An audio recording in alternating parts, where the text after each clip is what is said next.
Сәлем достар, бүгін мен сіздерге кабачкидан котлет жасауды көрсетемін. Менімен бірге болып подписка бөліміне өтіп, қоңыраушаны басып қоюды ұмытпаңыздар.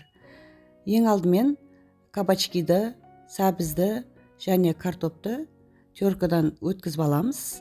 Одан кейін бір жұмыртқа және 2 қасық манный крупа, дәміне қарай тұз, қара бұрыш салып барлығын жақсылап араластырамыз.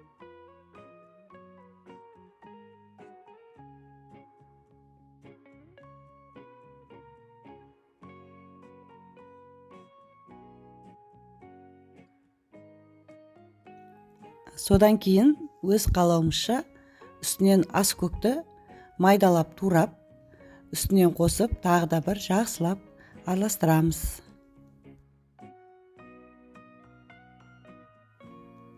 Дайын болған қоспамызды жақсылап сығып алып, өз қалауымызша дөңгелек қылып, сопақ қылып, осылай әдемі қылып фигура жасап алып, дайындап аламыз.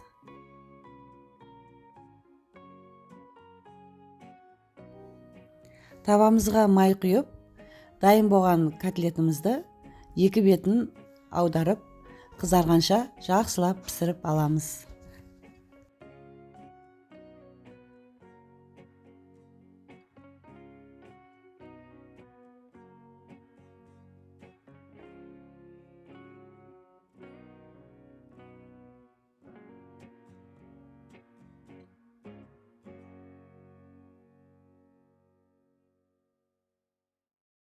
Кабачкидан дайындалған котлетіміз дайын.